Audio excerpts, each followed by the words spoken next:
Ribuan anggota Koperasi Simpan Pinjam Kopdit Kubu Bingin Bali mengikuti rapat akhir tahun atau RAT di Wantilan, Japepura, Taman Pule, Desa Mas Ubud, Gianyar.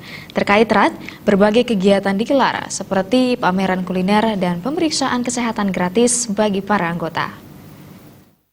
Mengarakan prinsip akuntansi berlaku umum yang baik. Rapat akhir tahun RAT Koperasi Kubu Bingin tahun 2018 bertujuan menjadi ajang bersosialisasi bagi sesama anggota, serta mengetahui kinerja pengurus, pengawas, serta manajemen Koperasi Kubu Bingin di tahun 2018. Selain itu, RAT bertujuan agar anggota terlibat langsung dalam pengembangan Kopdit Kubu Bingin dengan memberikan masukan-masukan berupa saran, tanggapan maupun pertanyaan yang konstruktif dan membaca laporan. Tujuan lainnya adalah agar anggota pengurus dan pengawas siap melaksanakan rencana kerja dan rencana anggaran pendapatan dan belanja Kopdit, serta mendidik anggota agar semakin menyadari makna koperasi. Ketua Panitia RAT, Igusti Ngurah Antara Putra mengatakan, pelaksanaan RAT Koperasi Kubu Bingin Bali kali ini dirangkaikan dengan beberapa kegiatan lainnya, seperti pemeriksaan kesehatan, donor darah, pameran kuliner oleh anggota Koperasi Kubu Bingin, dan pemeriksaan mata, operasi dan pembagian kacamata yang telah dilaksanakan beberapa waktu lalu.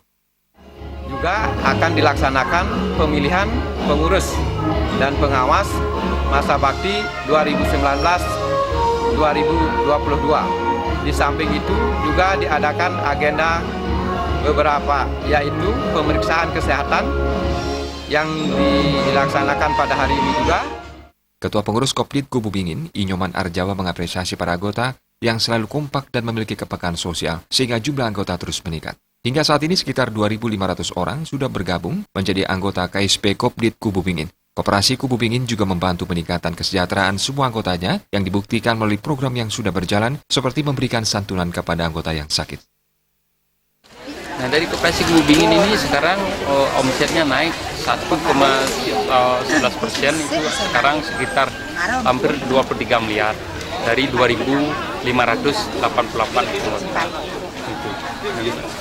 Di sini juga banyak program, banyak jenis investasi, banyak jenis dana sosial yang bisa membantu masyarakat. Baik kalau ada salah satu anggota opname, ada juga ada kalau anak-anak sekolah biaya pendaftaran itu dibantu oleh koperasi, orang nikah, yang meninggal dunia. Pengawas Puskopdit Bali Artaguda, Putu Artawan berharap KSP Kopdit Kubu Bingin mampu mensejahterakan anggotanya dan berjalan sesuai dengan peraturan yang berlaku. Semoga RAT Kopdit Kubu Bingin berjalan lancar dan tentunya bisa mensejahterakan anggotanya sesuai dengan 5 pilar operasian yang menjadi pilar gerakan koperasi kita, yaitu pendidikan, inovasi, swadaya, solidaritas, dan persatuan dalam keberagaman. RAT Koperasi Kubu Bingin ke-20 dihadiri 2.500 anggota dengan tema RAT Koperasi Maju, Anggota Makmur dan Indonesia Sejahtera. Jaya Kusuma, Bali TV.